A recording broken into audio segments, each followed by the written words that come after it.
Good morning. My name is Ondra Clark. I'm from the University of the Wisconsin-Madison. It is August 3rd, 2008, and I'm at the 40th Annual ABPsi Convention, and I have the honor of interviewing Dr. Bob Atwell. So Dr. Atwell, this morning I want to start off by hearing a little bit about your background, where you're from, where you grew up. Okay. I'm originally from Philadelphia, Pennsylvania. Grew up in North Philly. The wonderful, lovable North Philly. What can I say about my child rearing, my childhood? It was important. It was important because I was a member of a very large family. And a close-knit family. We probably had 30 cousins within walking distance. And what child were you in the line between brothers and sisters? Oh, I'm the youngest of 3 brothers. Okay. I was the baby of my family. I was my mother's baby. Like I said, I grew up embedded in a large extended family network. Grandparents, aunts, uncles, host of cousins, and we all just kind of we would hang out. Yeah. What was school like for you growing up? School was easy. Went to Catholic schools. The nuns were the nuns. And school was easy. School was just academics. Yeah, I was always good at academics. It was not me. And I was not particularly a behavioral problem in school, so everybody liked me. Everyone liked you, okay.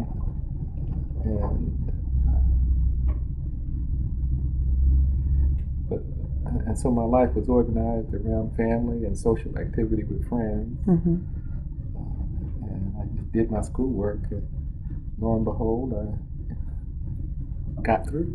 You did. So sounds like your family was a really great support system and really fundamental in your development early. Yeah, an anchor. So as you went to high school and then on to college, tell me about some of those experiences. High school was an interesting transition. Because of my academic prowess, I was ushered into private Jesuit high school. And they were targeting people who were college material. And I hated it. You hated it? I literally hated it. Oh, why? Because it separated me from my own people. Okay. There were 3 other black kids in the school, in the entire high school. And I literally hated it.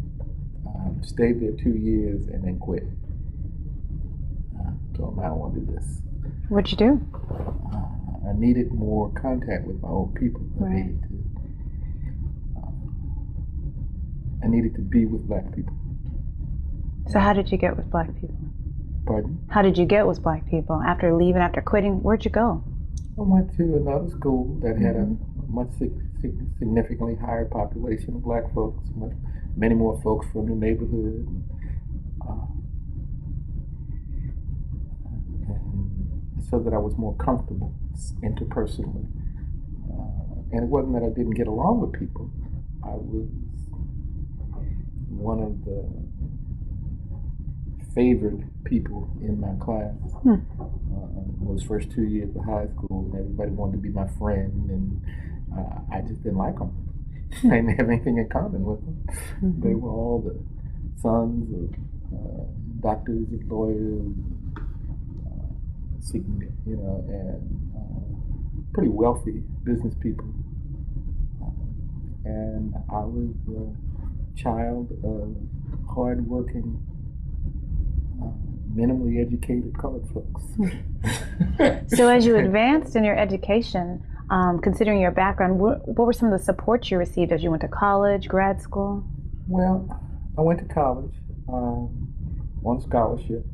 decided, and that was 1963, and was very political, had gotten politicized when I was about 16, and 16, 17. And so by the time I got to college, I was demonstrating in the streets, and caught up in the whole civil rights movement, and decided that college was all bourgeois nonsense. And so I gave him their scholarship back and left. And my father was, bless his soul, he was wise enough not to make a big issue of it. Told me it was my life, and if I thought that was the reasonable thing for me to do, then I should try my hand at living. And how did that go? It went well. Here I am. Yeah. Here I am. So it must have gone reasonably well. And how did you get here? It was a circuitous path to get me here. Okay. Went to work, working as a research technician. Got drafted, spent some time in the Army, came out, started raising a family, working, then realized, I need to go back to school. And ended up changing careers, becoming a therapist, switched over to mental health in 73. And just continued to work and go to school, and graduate school, and one step led to another as I kind of progressed. Academics were always easy. That wasn't an issue. Right. The real issue was figuring out who I was, trying to figure out what kind of man I would be, and what kind of psychologist I would be. That was the challenge. How did you figure that out, Dr. Atwell? With mentoring, with guidance and support, and step by step. And I remember I had one of my mentors was there was some interesting turning points. I was walking across the campus at Temple University, and I'm blocking the professor's name at this point, but we were talking, coming back from his lecture. He asked me what graduate school I was going to, and I said, I'm not going to graduate school. He said, why not? Yeah. And he said, come with me. He took me to his office, sat me down, and gave me a long lecture about why I should go to graduate school. Wow. And gave me an assignment to go to the Career Center and grab a bunch of applications. Called up a colleague of his. I said, I've got somebody I want you to talk to. And the colleague was Portia Hunt. And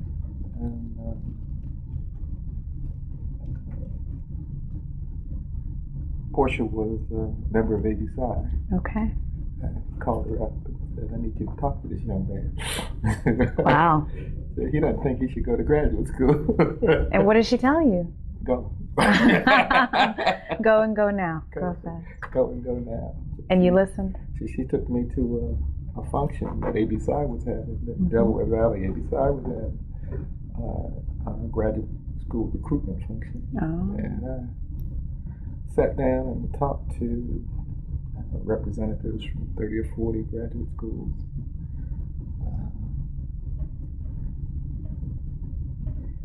And began to talk about the relevance, with her, about the relevance of what I could do with my education and what I should be doing with my education. And so and it kind of changed my life course. I'm just going to get my degree and go to work. Right. And had a family to take care of and all of that kind of stuff. Ended up going to graduate school and got into, I was in a master's program and then realized it wasn't where I wanted to stop. And immediately applied to a couple of different doctoral programs. Transferred. I left Temple University and went to the University of Denver. Okay.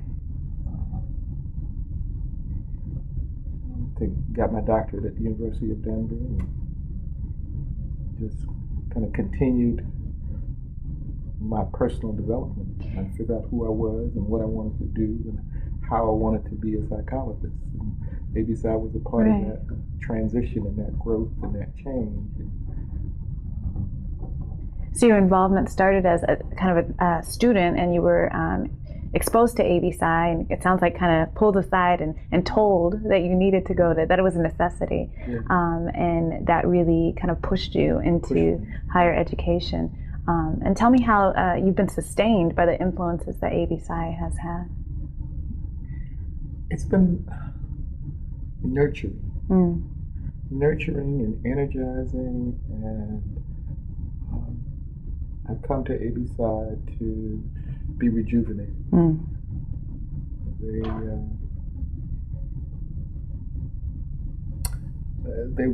They've always been my storm port. As many people will tell you that it's tough out there, that we don't get recognized until we excel, and the responses we get when we excel are always mixed. We don't get recognized for average performance or normal performance. We only get recognized if our performance is exemplary. And then we get this mixed response. So it's tough to be Black in America. It's really tough. Yeah. I would come to ABPsi to be rejuvenated, to have my sanity validated, and to have my intellect refreshed and enlivened. Have people help me get a clearer view of what I was trying to do in the world and what I needed to be doing in the world. And I can recall another turning point when I had gotten out of graduate school and was sitting with a mentor. And a little white guy from Tennessee. And he was a wonderful, wonderful man. And I had put together a CV and a bunch of materials to market myself, and he read through this stuff. He said, "This is really good stuff." And he said, "There's one problem with it." He said, "When I read this, I can't tell that you're Black. Is that deliberate?" He said. Good question. And I looked at it. And he said, "I understand that that's an issue." He said, "And when you present all that you've done, and when you put the information out there about who you are," he said, "when you wrap it in the when you reveal your identity as African American, it might cause some ripples." He said, "But when you walk in, they're going to know it." He said, Can't "So deny you might it. want to give them some more." Right? And did you take his advice? I took his advice. Okay. And I took my material back and I changed it. And I changed it. So it sounds like you describe ABPsi as a place of nurturance, a place where you really got that support and it was family for you. Tell me about how you transitioned from kind of being under the wings of ABPsi and really getting a lot of nurturing to becoming a leader in ABPsi. That was an interesting transition for me. I think I'm by nature a very modest person, and don't naturally promote myself. And so that when people started coming to me and asked me to take on positions of leadership, I would think, why me?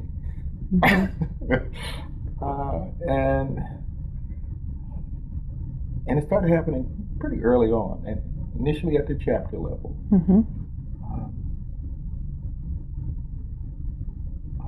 I wasn't out of school very long before I ended up as president of the Denver chapter.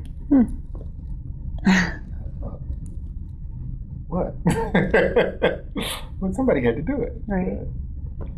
And they wanted young blood. We had a number of senior members at that time who had been with ABPsi from its inception. And I took on the responsibility, and people were pleased with what I was doing. And a couple of successful administrations. We grew the organization, we stabilized it, we recruited lots of new members, and we had fun. We humanized the experience for people. We created a family there. Many of whom are still with us, and many of whom I still see regularly. And so that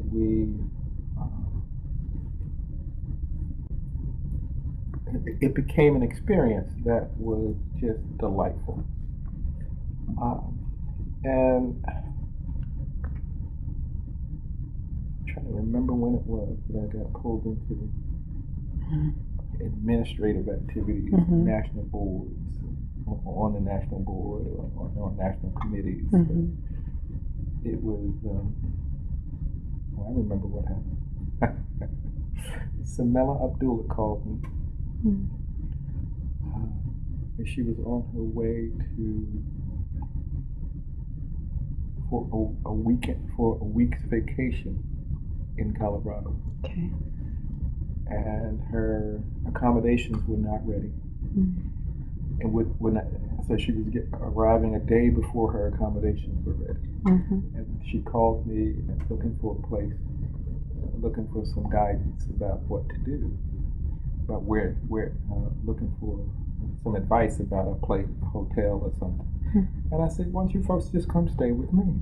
I got a house, plenty of space. So she and the kids came and they hung out, and and we'd never met. Somebody at ABPsi gave her my name. And she was out of Chicago at the time. And we began to talk about it. And during that visit, we talked a lot about ABPsi and her. And she was a reasonably well-known and prominent person nationally in ABPsi. We began to talk about the need for people from the chapter level to move into national offices. So that when she began to challenge me to serve on committees at the national level, I began to do that. And it wasn't just Samela. I can recall Henry Pitts stopped me at a conference, and sat me down and talked to me about the responsibility of people to take on leadership positions and to do things. And so there's always somebody at the top reaching down, and you don't know who's watching you. And I can remember a number of different people would comment to me make comments to me, and I would think, how do they know who I am? So there was a presence, that right? People watch you. People are paying attention. They're looking for. They're looking to see who in the organization can contribute, and they're looking for who needs support and assistance. And so there was always somebody, some senior member, Bob Williams, or Bernard Jones, or Kobe Campone, who would put a hand on your shoulder and encourage. Right.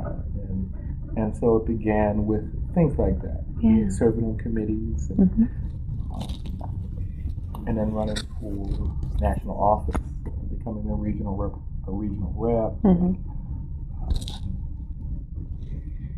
And lo and behold, and here you are.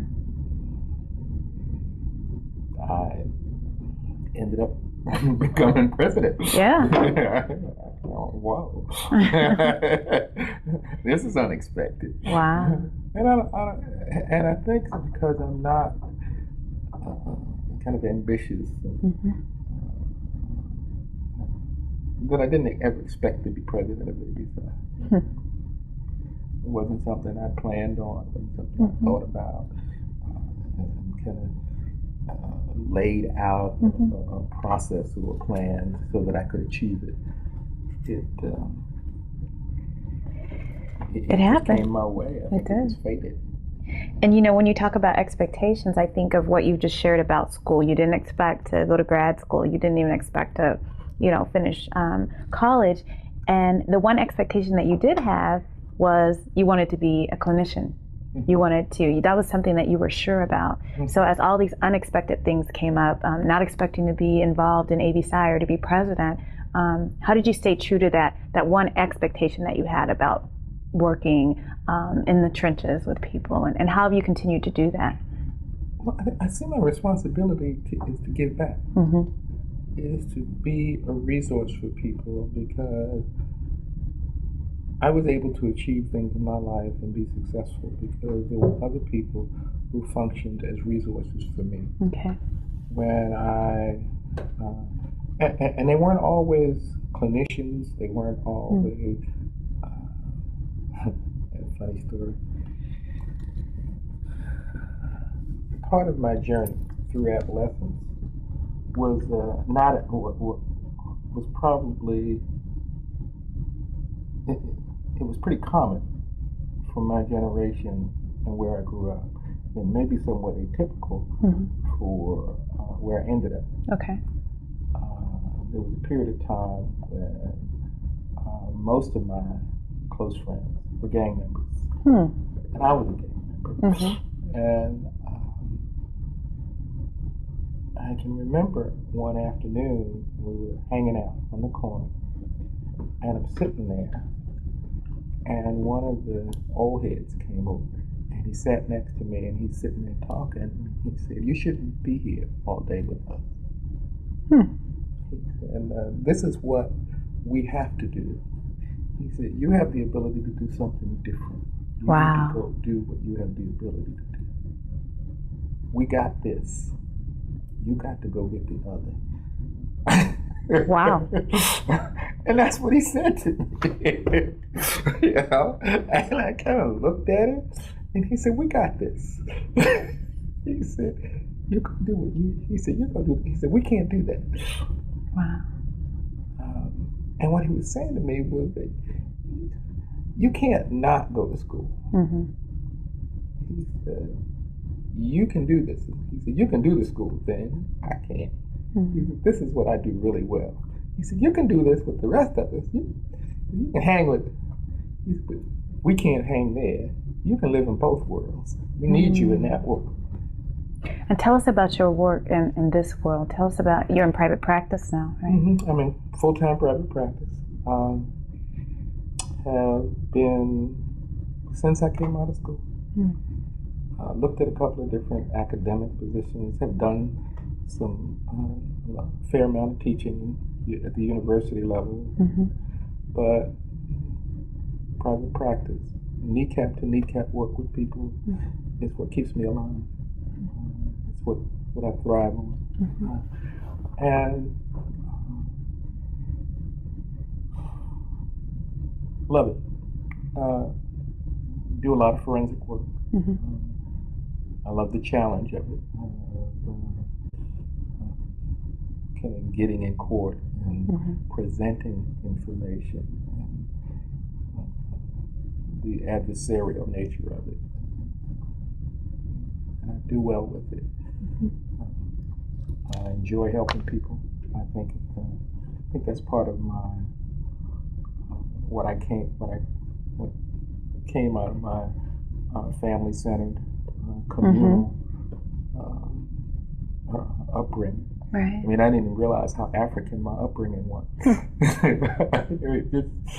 It wasn't until I was in my early 30s that I began to find the language to describe what I was doing and how I was raised, and to begin to understand why I didn't fit in with those European folks when I went into that private school. And they weren't bad people. They weren't malicious. Like I said, I was very popular. They really liked me. We were just different. Because I'd been raised in this communal, nurturing, extended family network that was very African. They and some of them, they would have cut you if you called them black or called them African. These were minimally educated colored people who were living in an African model of existence without even knowing what it was. And so that when I was in this individualized, competitive, Eurocentric system, even though I had the skills to compete and succeed, I didn't want that kind of existence. Just didn't want it. And consequently, I gravitated towards where I ended up. And now I enjoy my life. I enjoy my practice. I enjoy my family. You know, my entire extended family. Yeah. We have we're fortunate enough to have a house that's big enough to sleep a lot of people. And we entertain all the time. And when people come to town, they stay with us. So we spend a lot of time being members of the community. It doesn't matter that, for a lot of people I'm Dr. Bob, but that's not, it doesn't separate me. And I like that I've been able to figure this out in a way so that it doesn't separate me. Right. I enjoy the interaction, and I come to ABPsi to be rejuvenated and to engage people, see old friends, make new friends, and then take the energy that I get here and go back and do my work. Right. Dr. Atwell, one thing that you mentioned, throughout your story is that education was easy for you. You just kind of naturally had these abilities, and you excelled. And you mentioned that you had this great family support, and then here comes ABPsi. And so it seems like ABPsi really helped you figure out who you were, because that was a question you had.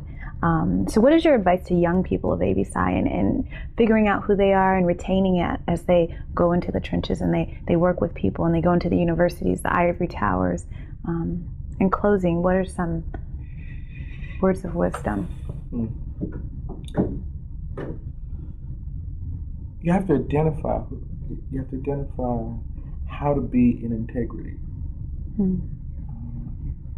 All this other stuff that we do and the accolades that we get, temporary. Integrity is the connecting with other human beings in a way that's mutually enhancing. Mm-hmm. But nobody's suffering. Nobody's being taken advantage of. And so that if I connect to you in a way that's exploitive, my success is really not worth having. If for both of us to be enhanced, I have to give up some advancement, some profit. So what? It'll come back. And I think that's the essence of being a truly African person, to recognize that we are beings together. We're part of this universal spirit, and the way we manifest it is unique to each of us. And so that what I would say to people is look inside yourself to see what's meaningful for you, and then live what's meaningful. You know, and stop worrying about whether it's going to bring you the academic accolades or financial success. If it's meaningful to you, it'll bring you fulfillment. It'll bring you absolute fulfillment. Right. And the rest of it will fall into place. People who show up in this arena have talent. They're intelligent and they have talent. And if they're true to themselves, that will have its own rewards. That's been my experience.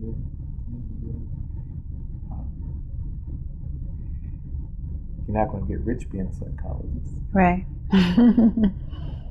I don't know any psychologists that are rich. I know some who are comfortable, but not who are rich. Right. Yeah. And so you'll probably be able to enjoy your life. And if